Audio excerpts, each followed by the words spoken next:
So, good day everyone. I am Maria Luisa Basco and I am with Rayleigh Jane Baliera. We are the assigned reporter for the topic, the importance of biography to national history.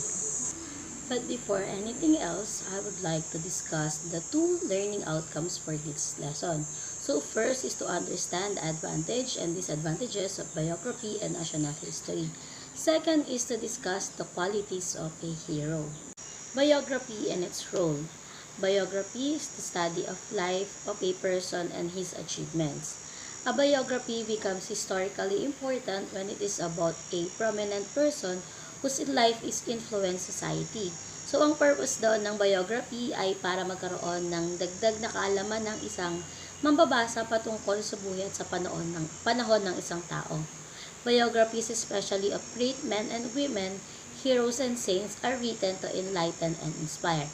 Yung mga ganitong tao daw ay exemplars whose lives achievements were highly regarded and are endorsed for emulation. The best biographies are those which had documentation.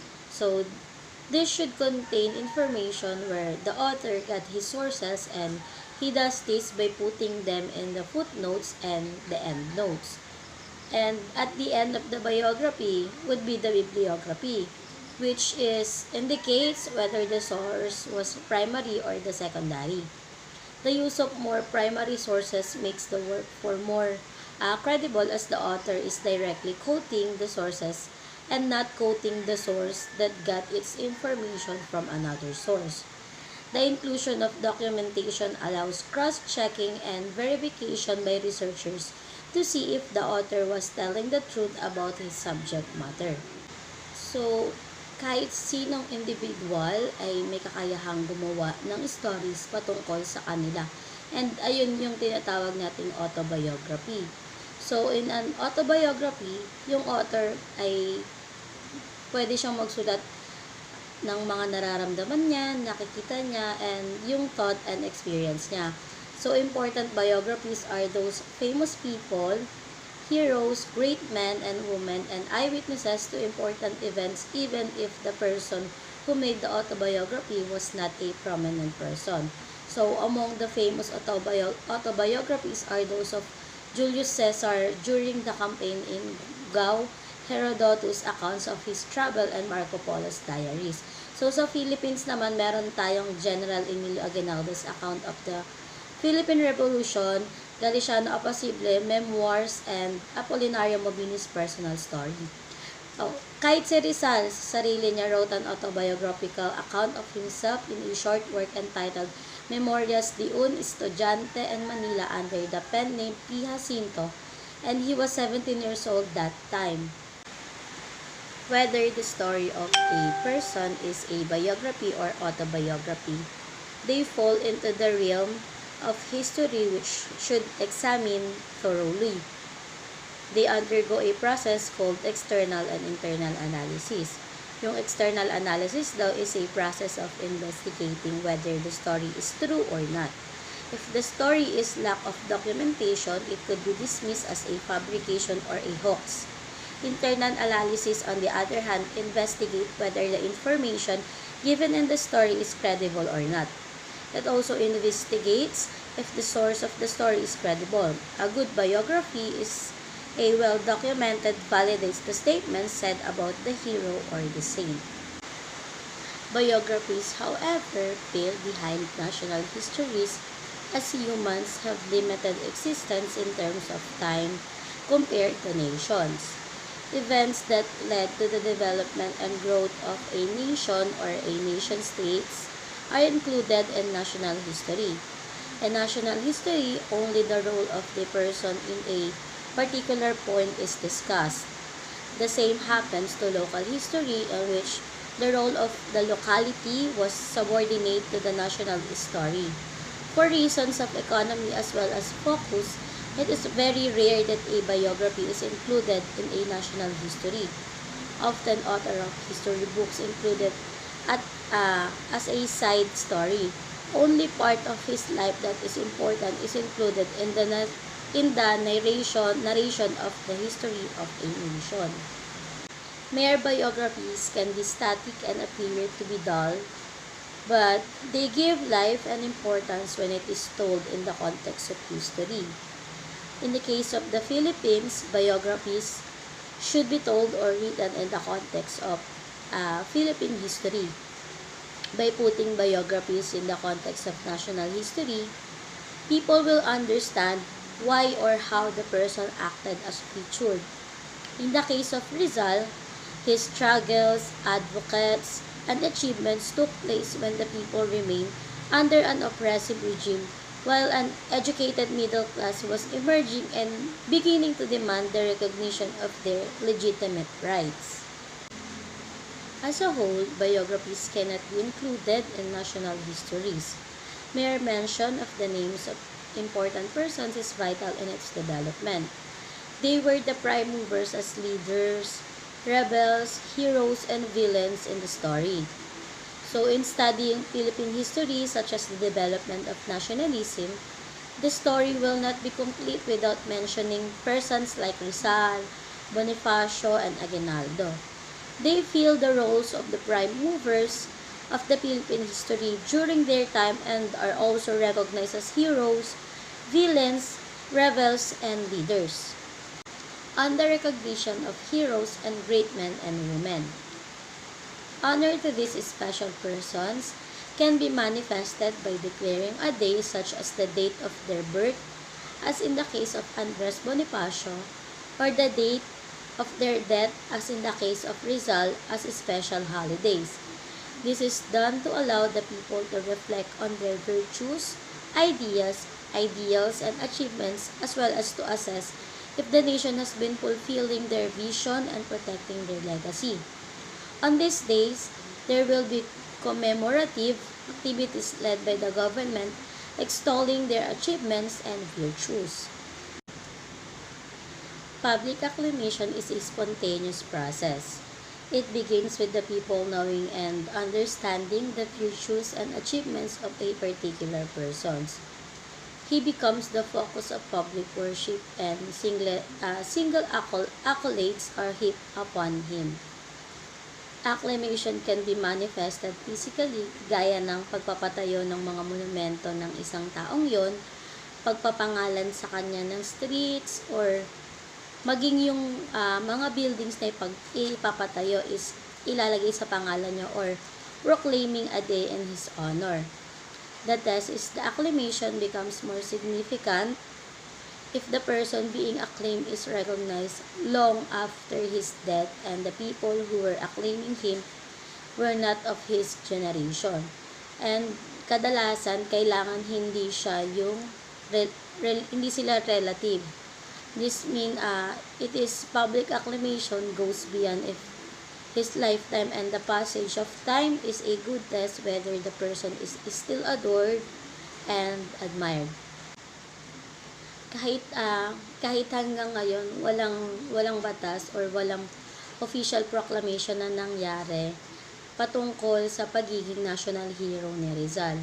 Yet his hero status was made possible by public acclamation.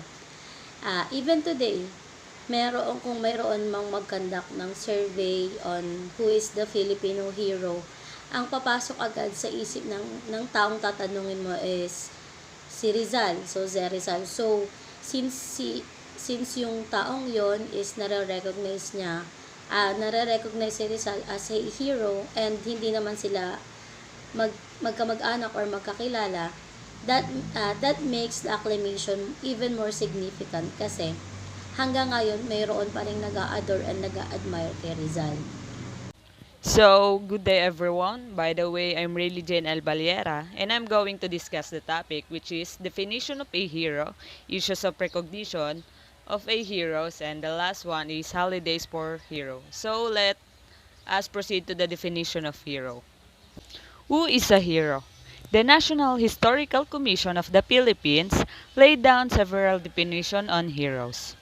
When the country was then in the midst of commemorating the births of Rizal and Bonifacio in the 1960, the predecessor office of the NHCP, the National Heroes Commission, then bidded by National Library Director Carlos Quirino, wrote a hero is an admirable leader towering over his peers who serves a noble cause possessing exceptional talent, distinguished valor, and or-hold enterprise, exercising a determinative influence over the spiritual life of his people in a particular remarkable event. The Commission also mentioned other qualities. The hero during extreme stress and difficulties must project himself by his own fortitude, by his own sacrifices to be the inspiration of his countrymen in leading them to their rightful destiny. He must exhibit self-denial and abandon his personal interests to place those of his country before any other and join whose deeds and acts are proudly emulated by a grateful people, who after his death render him singular tributes, honored him with public worship, and acknowledge his meritorious services to mankind by spontaneous national recognition. The National Heroes Commission looked for the level of the characteristic of a person to be considered a hero. Firstly, the extent of the person's sacrifices for the welfare of the country, up to what limit was the person willing to offer the country.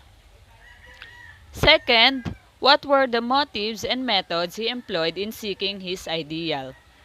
For example, is welfare of the country, freedom, independence. In the attainment of the ideal, were his motives pure and exclusively for the welfare of the country? Was he driven by an ulterior method in making his sacrifice? Were the motives he employed in seeking the ideal morally valid? Were there any ulterior or selfish motive in making such sacrifices? Thirdly, does the person being considered a hero have a moral character? If there was immorality, did it too affect his work in attaining the ideal? Fourthly, would be have a good impact to the person of this age or succeeding epochs in the future. These criteria of the National Heroes Commission were stringent under which the language and culture of the candidates for heroes are subjected. Judging from these criteria, the consideration for being a hero are very strict. It subject the person to intense scrutiny that was very stringent. According to some critics, it subjects the person to intense and rigorous scrutiny.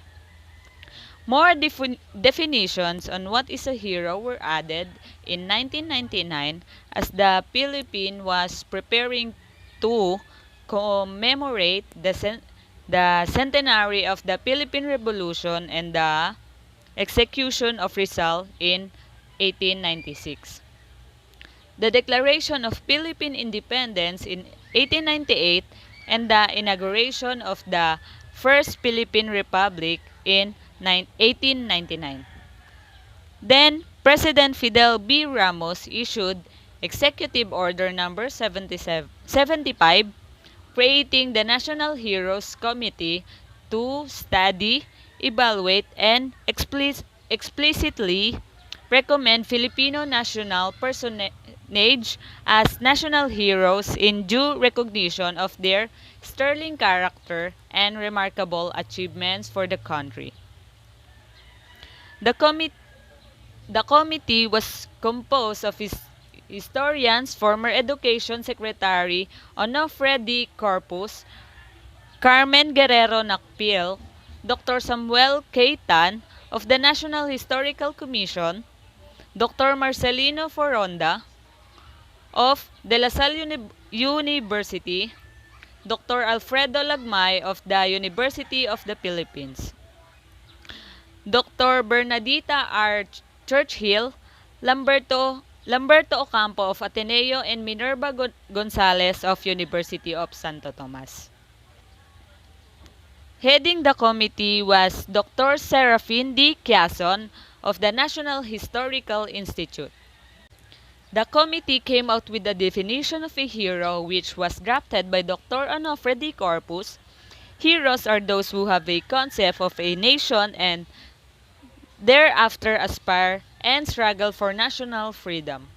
Corpus explained that the struggle of the Filipino for freedom was begun by Andres Bonifacio and finished by Emilio Aguinaldo, with the latter formally declaring the Philippine Revolution a success. In reality, revolutions have no end. There are only beginnings, and one can aspire to be free only to sink back into bondage. He also added that heroes are those who define and contribute to the life and freedom and order of the nation. Freedom without order will only lead into anarchy. Dr. Corpus also said that people who made the country's constitution and laws are also heroes. He cited Apolinario Mabini and Claro M. Recto as examples. The person's nationalism was also considered by the committee. A person can be considered a hero if he had the concept of a nation and thereafter aspire for the freedom of his nation. That person must identify himself with the nation and must be willing to sacrifice himself for its benefit. He cited examples like Rizal, Graciano Lopez Haina, and Marcelo H. Del Pilar, who died to uplift the social condition of the Philippines. Not just a particular region of the island, not just one ethno-linguistic region, but the entire archipelago. The hero must be willing to contribute to the upliftment of the quality of life. In another meeting on November 1, 1995, the committee came up with the criteria stating that a hero is part of people's expression. It also said that the internalization about his life and works is necessary to develop the recognition of who is a hero. This process of internalization takes time, and it is the younger generation who play a part in analyzing his life in a disconnected manner. The young generation are not connected to the generation of the hero, thus they can be relied on in the objectivity of their judgments. It is only through undergoing such process that hero candidate be truly understood and appreciated. According to National Heroes Committee, a hero always think of the future, especially the future generations. The choice of a hero involves not only recounting of an episode or event in history, but the entire process that made him into a hero. This, in, this includes the understanding of the historical condition in which he had lived. This means that the hero's life and his achievement must be made in the context of history. Dr. Serafin D. Quazon, Chairman and Executive Director of the National Historical Institute, who is also a member of the committee, provided a definition saying, a hero is an event-making man who helps create the fork in the historical time that he faces. Heroes in a democracy should be great figures in the pantheon of thought, the men of idea and social vision of scientific and artistic power. This means a hero is a catalyst in his time, and they could be people who excelled not only in politics or the field of warfare, but he can also be a scientist who produced a work that provided a great benefit to his countrymen, or an artist who is acclaimed by many. With these many definitions and criteria, there were remarks that the process of choosing heroes became too complicated and too tedious. It imitated the process of canonization of saints. On the other hand, the word hero has been overused, that its meaning has been cheapened. There were arguments For and against that people like Filipino overseas worker or OFWs are the new heroes of this country because of their contribution to the Philippine economy, or that Emmanuel Manny Pacquiao is a hero because he won many boxing titles in his careers. That winning all those titles brought fame, honor, and pride to the country. In 2015, the cable news network or CNN bested the title of CNN hero to Efren Peña, Florida for his Carrington classroom.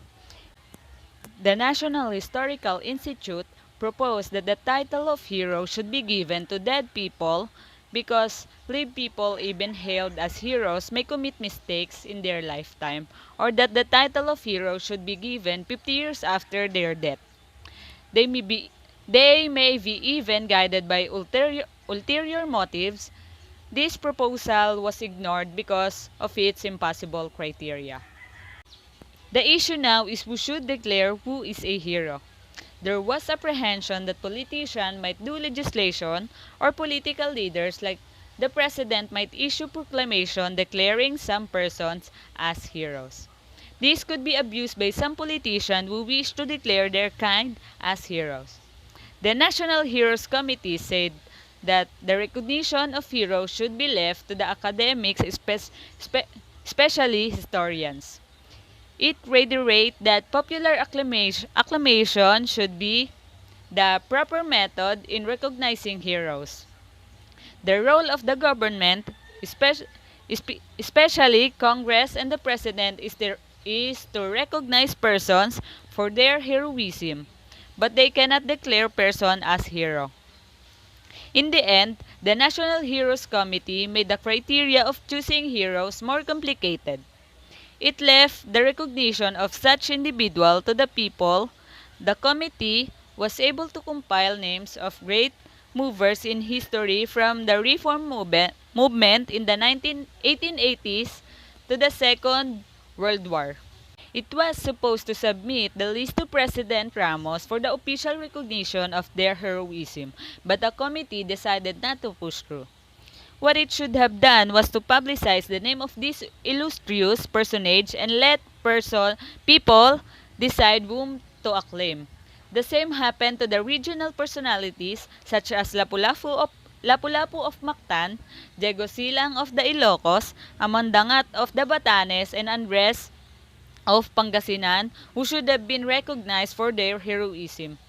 Quietly, the government erected busts of regional heroes along the reflecting pool at the back of the Rizal Monument in the Luneta Park in Manila. Even without official declaration, personalities like Rizal, Bonifacio, and Aguinaldo are acclaimed as heroes, since they are recognized by the Filipino people at large. They are national heroes, yet the perception of who is a hero changes as researches are conducted and new historical perspectives are developed by researchers and social philosophers. It all depends on the level of acclamation by the people. A hero today may not be a hero tomorrow, or a building today may be a hero tomorrow. One example of the former may be that of General Gregorio del Pilar, who was hailed as a Philippine Leonidas who defended Tirad Pass from the Americans. The present camp of the Philippine Military Academy in Baguio is named after him. One writer called his death and sacrifice at the pass as a useless death, and that he did not die for his country but only for his chief. Research conducted about his role in the Philippine Republic showed that he was a henchman of Aguinaldo and that he caused the death of those suspected to be threats to his superior. His historical documents also show that the Philippine Military Academy was the brainchild of General Antonio Luna, whose subordinates Del Pilar had disarmed, and some such as the Bernal brothers, Manuel and Jose, both followers of Luna, were murdered allegedly on Del Pilar orders. Gen. General del Pilar committed atrocities against prisoners contrary to his image as an officer and a gentleman.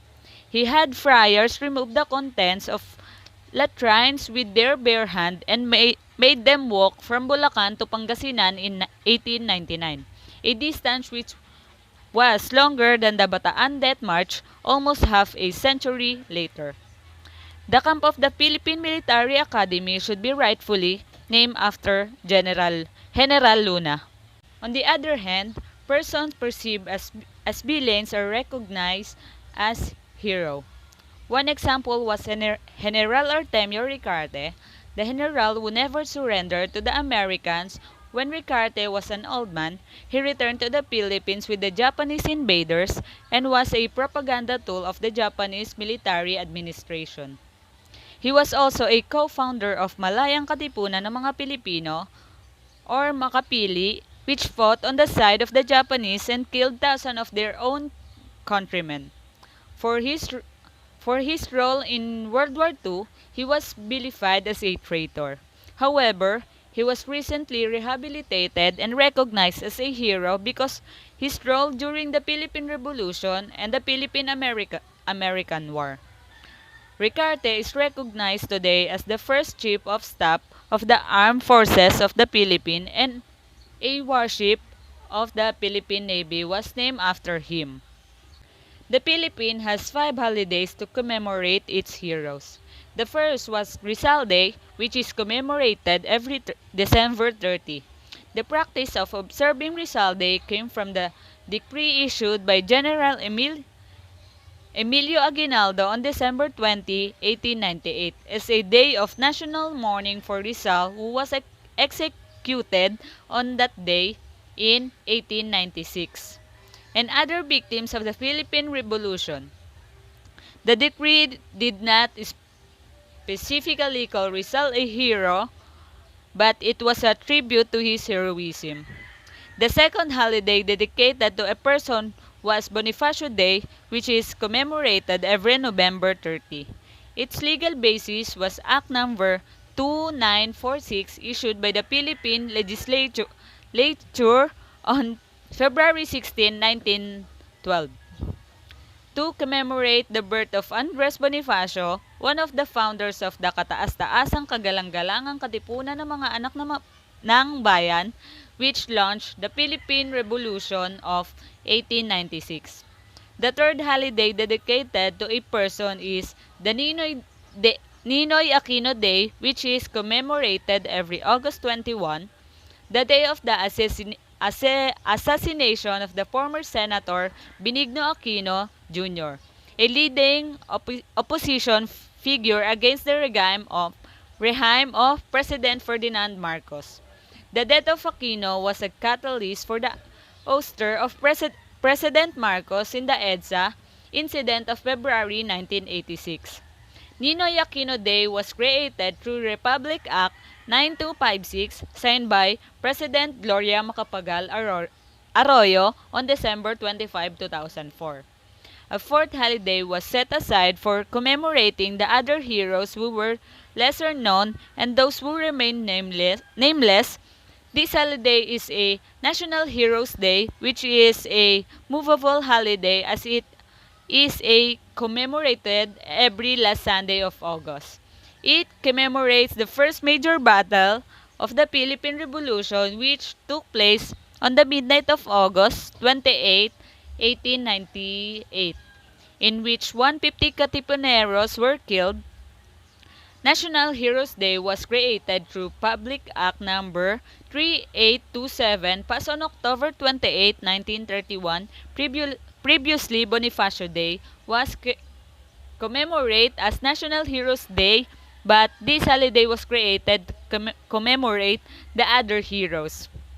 There is a fifth holiday which honors the valor of the Filipino who fought in World War II, called the Araw ng Kagitingan or the Day of the Valor. Every April 9, the day is actually the anniversary of the fall of Bataan to the Japanese.